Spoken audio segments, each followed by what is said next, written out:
Hey guys, what's up? I'm Jason Suris. If you don't know me, I'm a portrait photographer here in Long Island, New York. I'm 17 years old, and I'm going to be showing you guys my editing process.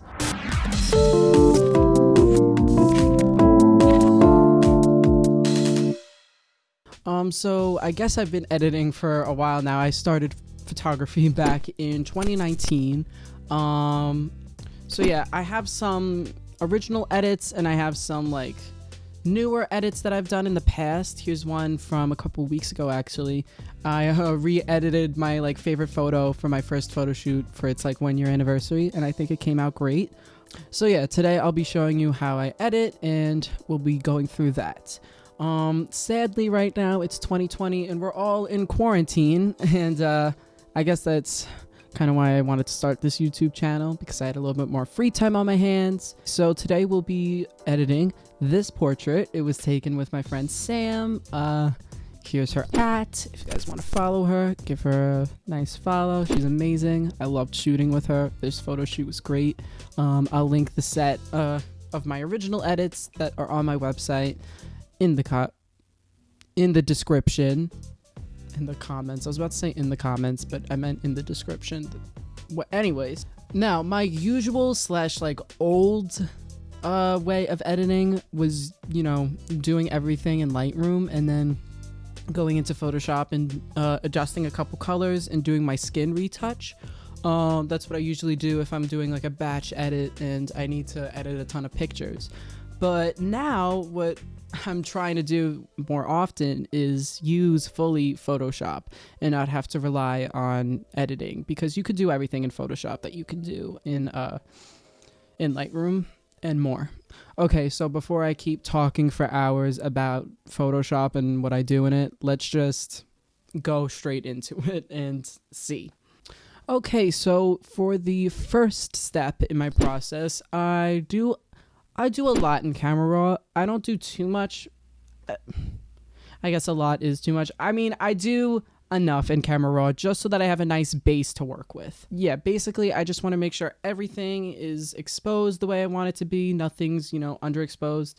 So yeah, I'll just, let's see what I have, what I'm working with here. Okay, so I see that the shadows are a little bit too dark for me. So I'm just going to raise them like that. I like to punch out the whites a little bit, if that'll come out more. There. And lower the highlights so that the background can, you know, really gain that detail back. I just zoomed in all the way. Hang on. Yeah, so I like the detail in the background. I'll raise the blacks a little bit. Maybe raise the temperature a hair. And yeah, okay, so I'm just gonna open the image now in Photoshop. Okay, so this is what we're working with. Okay, now for my next step is my face retouching. This is just so I can start like with a good base on the picture, and then I could get into color grading and stuff. What I use for my face retouching is my Wacom tablet. I use it all the time. It's the best thing ever. So yeah, my technique for doing a face retouch, I use frequency separation. If you don't know what frequency separation is, it is basically a Gaussian blur. Yeah, so there's one layer of the Gaussian blur and then one layer of like just the details, and I'll show you that in a second. But here I'm thinking this is a little bit too blurred out, so I'm just going to lower it to 2 just so that I can get more detail. And then here I have, this is just all the details. So if you zoom in, I don't think we can zoom it. I'm not going to zoom in now. But you could see like little details which kind of make up how like everything's working out. Here for the face retouch, I'm using a healing brush tool to basically just smoothen out all the colors, and then this is on the blur layer, and then I'll go to the detail layer and get rid of any slight marks or anything like that. I know I haven't shown you guys how to add the frequency separation action. If you guys want me to make a video on that, let me know. So now I'll just do my face retouch and I'll get back to you once I'm done.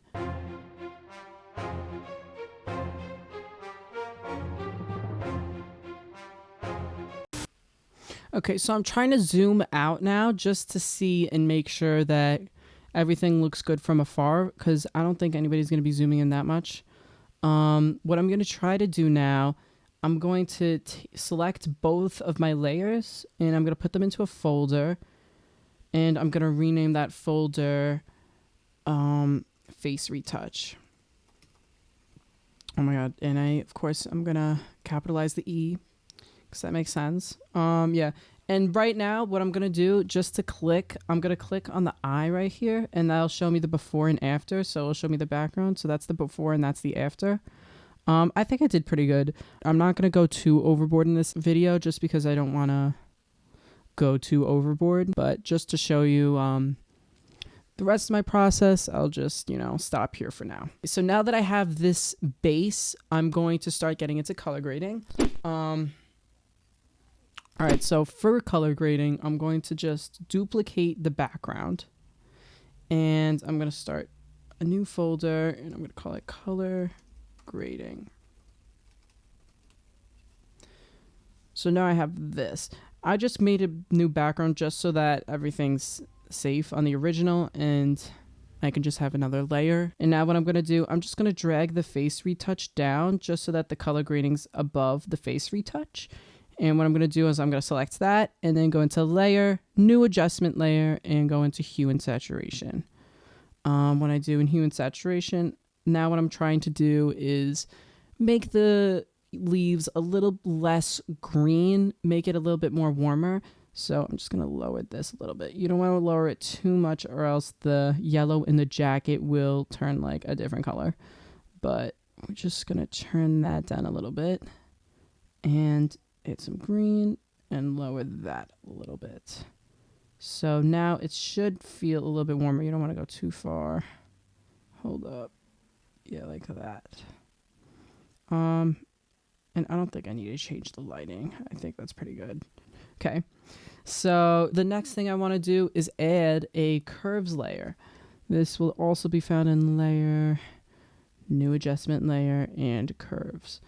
Now this really transforms the image. I like to have a nice S-curve layer. So basically by S-curve, I mean I raise the shadows like this. And then I pull back right here. And then I add this to the top. Now that's obviously a lot too much. So I'm just going to make it a little bit more brighter here.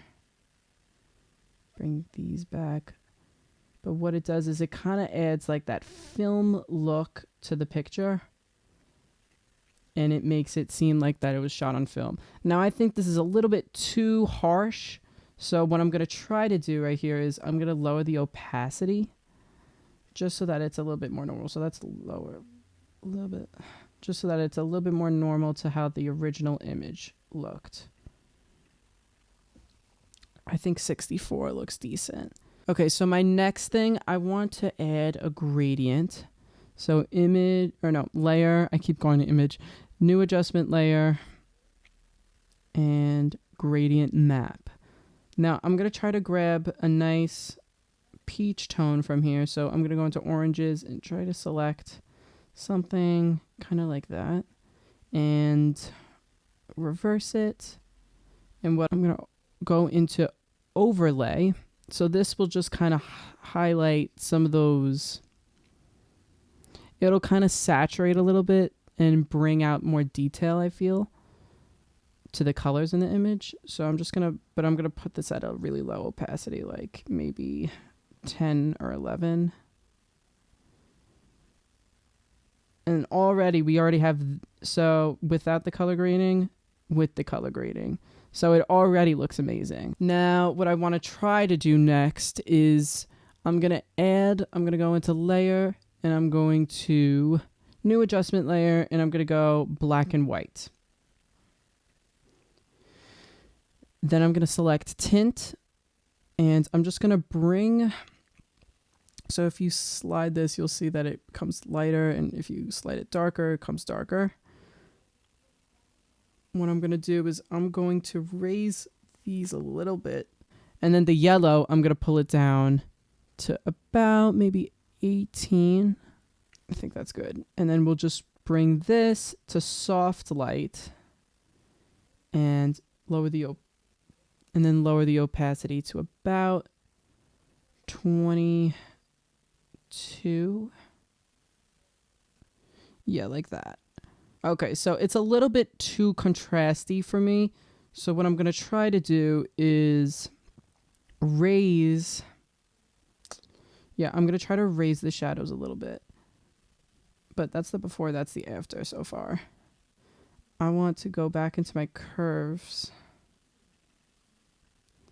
Edit adjustment. I'm going to just raise these a little bit. Not that much. Like that. Maybe, right? Wait, so before, after. I'm still learning. I'm sorry if I'm not the best teacher. Okay, so now you could see that it has just a lot more warmer tones, and everything just kind of looks a lot better than it did before. So this is the before, that's the after.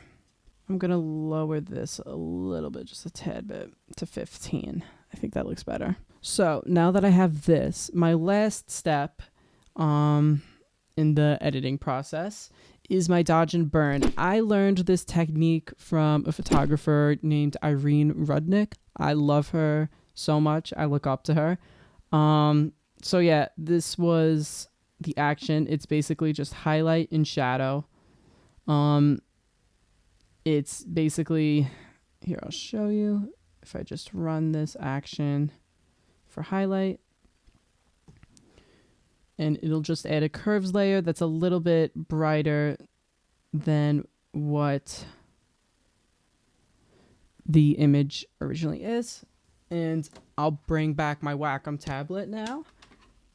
And I'm just going to start filling in the... Hold up. I'm just going to start, coloring in the highlights.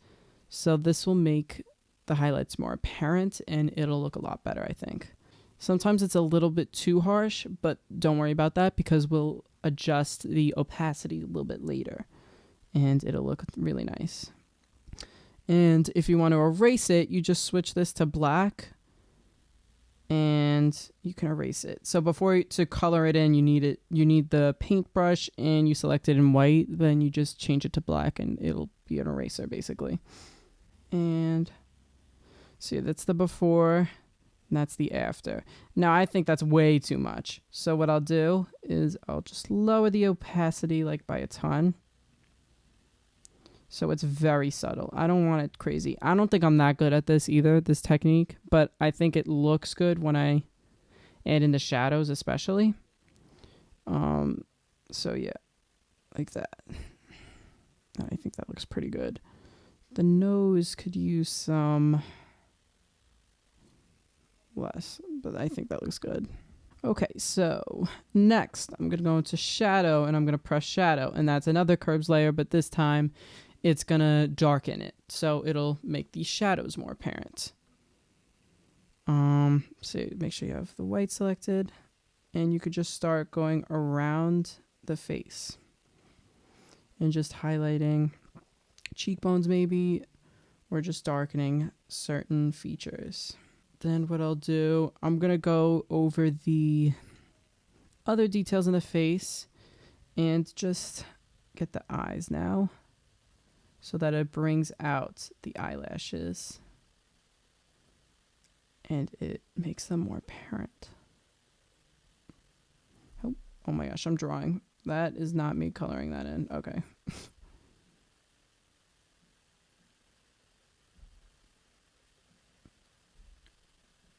There we go.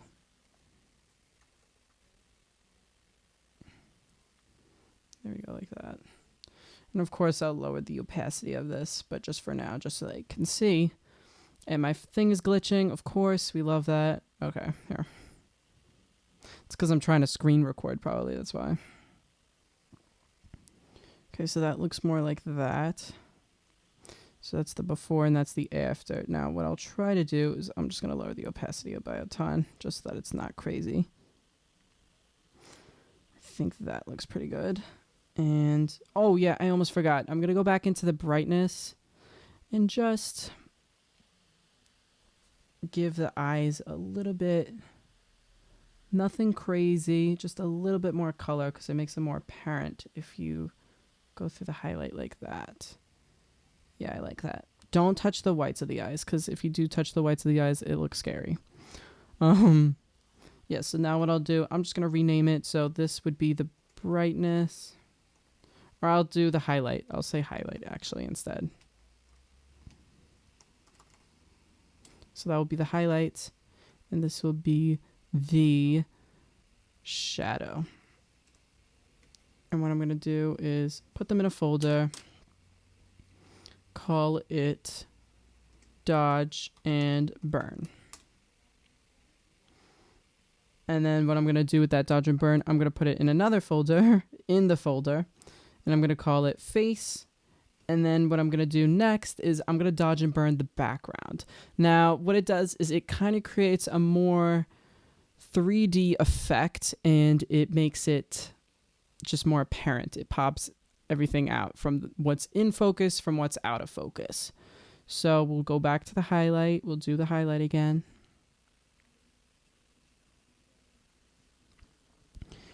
And we'll just highlight what's around her. So maybe whatever's closest to her and what's in focus. So we'll try that plant right there.